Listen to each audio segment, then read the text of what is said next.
Bro ఎంత సీరియస్గా చెప్పినా ఈ ట్రోల్స్ అయితే ఆపరు. అలాగే సో ఎంత మనం గట్టిగా వాళ్ళని వాదించినా కూడా మళ్ళీ మళ్ళీ ట్రోల్స్ అయితే చేస్తూ ఉంటారు అనమాట. సో రీసెంట్గానే కొంతమంది పోలీసులు కూడా గట్టిగా చెప్పారు, ఈ ట్రోల్స్ చేస్తే అరెస్ట్ చేస్తామన్నట్టుగా. కానీ వీళ్ళైతే ఆగట్లేదు, ఫేక్ అకౌంట్లు క్రియేట్ చేసుకుని మరీ ట్రోల్స్ చేస్తున్నారు. ఇప్పుడు మరోసారి ముగ్గురిని అరెస్ట్ చేశారంట. అంటే పవన్ కళ్యాణ్ గారు కొడుకున్నారు కదా మార్క్ శంకర్, ఆ అబ్బాయి పైన కొన్ని ట్రోల్స్ చేసినందుకు, బ్యాడ్ కామెంట్స్ పెట్టినందుకు అరెస్ట్ చేశారని తెలుస్తుంది. అసలు ఏంటి వీళ్ళు ఇంత ధైర్యం ఎక్కడి నుంచి వస్తుంది వీళ్ళకి? అసలు వాళ్ళకి అనవసరం ఆ పాయింట్, ఎందుకు మాట్లాడుతున్నారు కూడా తెలియట్లేదు. సో ముందుగా చెప్పేది ఏంటంటే ట్రోలర్స్ అందరికీ దయచేసి మీకు అనవసరమైన విషయాల్లో ట్రోల్స్ అనేవి మానేయండి. అంటే మీకు సంబంధించి మీ ఫ్యామిలీని కానీ మీ హీరోని కానీ ఎవరన్నా ఏదన్నా అన్నారంటే వాళ్ళకి కొన్ని సమాధానం చెప్పడం అర్థం ఉంటుంది. అలాగే అంతేగాని మీకు సంబంధం లేని విషయాల్లో, నాన్ సెన్స్ విషయాల్లో మీరు వచ్చి తలదూర్చి వాంటెడ్గా ట్రోల్స్ చేస్తే కనుక ఖచ్చితంగా మీకు తగిన శిక్షలు అనేవి ఉంటాయి. సో ఈరోజు చట్టాలు చాలా కఠినంగా మారిపోయినాయి. సో ట్రాల్స్ చేస్తే తర్వాత పరిస్థితి ఏంటని తెలియకుండా ట్రాల్స్ చేస్తున్నారు. సో దాని గురించి ముందు అసలు పోలీసులు అవగాహన కల్పించాలి. ఎలా అయితే డ్రగ్స్ కోసం ఇట్లా సిగరెట్లు తాగొద్దని ఎట్లా యాడ్స్ చేస్తారో ట్రాల్స్ చేయొద్దని పాయింట్ తీసుకొచ్చారు. ఇది ఇప్పుడు బయట ప్రపంచంలో చూసుకోవడం ఈ డ్రగ్స్ ఇవన్నీ ఎలా అయిపోతున్నాయో, ఈ సోషల్ మీడియాలో ఈ ట్రోల్స్ బ్యాడ్ కామెంట్స్ కూడా అలా అయిపోతుంది. నేరం అని చెప్పి యాడ్ పోలీసుగా లీడ్ తీసుకుని యాడ్స్ పోస్టర్స్ వేస్తే బీ అవేర్ ఆఫ్ ట్రాల్స్ అని చెప్పి అట్లా చేస్తే గానీ కొంచెంలో కొంచెం అన్నా మార్పు అనేది వస్తుంది అనమాట. సో ఎందుకంటే ప్రతి సెంటర్లో ఉంటారు ట్రాలర్స్ అనేవాళ్ళు. సో ఇక ఉన్న 9 కోట్ల 10 కోట్ల మంది జనాభాలో ఎక్కడి నుంచి వాళ్ళని వెతకాలి అంటే ఖచ్చితంగా కష్టమే. సో ఇంకా దేశవ్యాప్తంగా ఎంతమంది ఉన్నారు. ఇప్పుడు మన ట్రాల్స్ పాన్ ఇండియా లెవెల్కి వెళ్ళిపోయినాయి.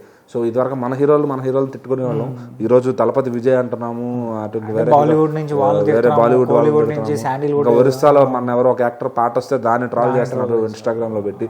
సో ఏంటంటే పాన్ ఇండియా లెవెల్కి వెళ్ళిపోయాం మనకు లాంగ్వేజ్ రావడంతో. మలయాళం సినిమాలు అంటున్నాము, ఏదేదో వాళ్ళు మాట్లాడే అన్ని మనకు బూతుల్లా అనిపిస్తున్నాయి. సో ప్రతిదీ కూడా జోక్ అయిపోయింది అనమాట. ఒకవేళ మీకు సోషల్ మీడియాలో ఏదైనా ఒకటి రాంగ్ ఇలా కరెక్ట్గా మాట్లాడలేదంటే దాని గురించి మాట్లాడితే పర్వాలేదు. కానీ అసలు మీకు అనవసరమైన విషయం, అతను చేసిన మంచి పనైనా దాన్ని నెగిటివ్గా తీసుకుని దాన్ని ట్రోల్ చేయడం అనేది కరెక్ట్ అదే అంటుంది. ఇప్పుడు మీ ఇంట్లో వ్యక్తిని తిట్టారు, నన్ను మా ఇంట్లో వ్యక్తిని తిట్టారు, నేను రెస్పాండ్ అయ్యాను. లేదు మా అభిమాన నాయకుడిని మా అభిమాన హీరోని తిట్టారు, సో అతనికి అధికారం లేదు, నేను ఈ విధంగా డిబేట్ దాన్ని ఏమంటారని డిఫెండ్ చేశాను, సో అది అందుకని నేను తిట్టాల్సి వచ్చిందని చెప్తే కారణం ఉంటుంది. కారణం లేకుండా ఊరికే పవన్ కళ్యాణ్ గారి భార్యని, ఆయన బిడ్డకి ఆరోగ్యం బాగాలేకపోతే నీ చావు కోరుకుంటున్నామరా అని ఇలా అన్నెసరీ పెట్టడం కానీ ఇవన్నీ కరెక్ట్ కాదు కదా. సో అలా పెడతాం వల్ల ఇప్పుడు ఏమైందంటే అరెస్ట్ అయ్యారు 3 కుర్రోళ్ళు. సో అదేంటంటే వాంటెడ్గా అల్లు అర్జున్ గారి ప్రొఫైల్స్ పెట్టుకుని, సో బయట అల్లు అర్జున్ గారికి పవన్ కళ్యాణ్ గారికి ఏదో వైరం నడుస్తుంది, ఒక మాట నడుస్తుంది. సో అది వాంటెడ్గా వీళ్ళు పెట్టుకుని, సో నిజంగా వాళ్ళు అల్లు అర్జున్ అభిమానులు కాదు తెలియదు. అల్లు అర్జున్ గారు వచ్చి మా మధ్య గొడవ ఉందని చెప్పి అలా చెప్పారా? లేదు. పవన్ కళ్యాణ్ గారు వచ్చి చెప్పారా? అసలు వాళ్ళు మాట్లాడుకుంటారు, బాగానే ఉంటారు.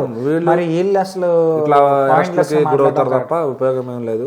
సో ట్రాలర్స్ అందరికీ కూడా ఫస్ట్ అవేర్నెస్ కల్పించాలి. ఎందుకంటే ముందు ట్రాల్ చేసేస్తారు, దాని తర్వాత ఏంటి పరిణామం తెలియకుండా.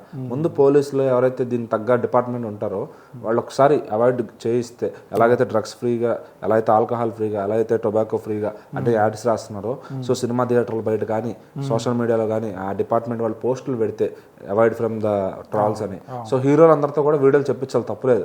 సో మన అభిమానులు ఎంత డిసిప్లిన్, ఇప్పుడు రామ్ చరణ్ గారు ఎక్కడో చెప్తారు మా అభిమానులు చాలా డిసిప్లిన్ గా ఉంటారని చెప్పు. సో అట్లనే ఎన్టీఆర్ గారు చెప్తారు మన అవతల వాళ్ళని తిట్టుకునే అంత అభిమానం అయితే నాకు వద్దు అని చెప్పి. సో అట్లా వాళ్ళతో అలాంటి వీడియోస్ గ్యాదర్ చేయించి పోనీ కొత్తవి చెప్పించి ఇప్పుడు చెప్తే వాళ్ళు మాట వింటారేమో. హీరోలు కూడా పదే ఒకసారి ఒక విషయాన్ని గురించి మాట్లాడితే ఆడియన్స్ ఖచ్చితంగా మారుతారు, ఫ్యాన్స్ మారుతారు. సో అట్లాంటి వీడియోలు చేయించడం వాళ్ళతో, ఎట్లా ఇంట్లో ఉన్నప్పుడు ఒక వీడియో చెప్పండి సార్ అని చెప్తే వాళ్ళే చెప్పి పంపిస్తారు. సో అట్లాంటి వీడియోలు చెప్పించడం, ట్రాల్స్ అనేది తగ్గించాలంటే అటు హీరోల నుంచే మొదలవుతుంది.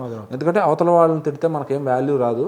సో మనల్ని అవతల పొగడాలి కానీ అవతలని మనం తిట్టకూడదు అనే విధంగా ఇది క్రియేట్ చేయాలి జనాల్లో. సో అప్పుడే వాళ్ళ యువతలో మార్పు వస్తుంది. సో ఏంటంటే ఇంకా ట్రాల్స్ అనేవి కామన్ అనమాట. ఎవరిని ఆపడు. ఇప్పుడు నాకే నచ్చపోతే అవతల హీరోని తిడతానేమో, సో మీకే నచ్చపోతే అవతల నాయకుని తిడతారేమో. అది ఏంటంటే అది ఎక్కడ ఆపలేని. మనం మాట్లాడుకోవడం వేరు, బయట ప్రపంచంలో ఒక సోషల్ మీడియాలో పెట్టడం వేరు. ఇప్పుడు ఏదైనా ఒక మూవీ నచ్చలేదని దాని గురించి మాట్లాడుకుంటారు. నలుగురు పర్సనల్ గా మాట్లాడుకుంటే ఎవడేమండు. సో ఏంటంటే అది వాళ్ళ ఫ్రెండ్స్ లో ఇప్పుడు ఇద్దరు వేరు అభిమానులు ఉన్నా, వేరు పార్టీలో ఒపీనియన్స్ తీసుకెళ్లి సోషల్ మీడియాలో పెట్టి దాన్ని బ్యాడ్ గా కన్వర్ట్ చేయడం అనేది కరెక్ట్ కాదనిపిస్తుంది. అండ్ వన్ థింగ్, ఒక పొలైట్ వే ఉంటుంది, ఏదైనా ఒక పొలైట్ వే. మనం ఒక మాట మాట్లాడడం అంటే ఒక పొలైట్ వే ఉంటుంది. ఆ పొలైట్ వే దాటి మీరు మాట్లాడుతున్నారు, అది కరెక్ట్ కాదు. సో దానిపైన యాక్షన్ తీసుకోవాల్సిన ముగ్గురికి ఇచ్చే కఠిన శిక్షలు ఏవైతే ఉన్నాయో అవి నెక్స్ట్ చెప్పే వాళ్ళకి గుణపాఠంగా ఉండాలని నేను ఆశిస్తాను.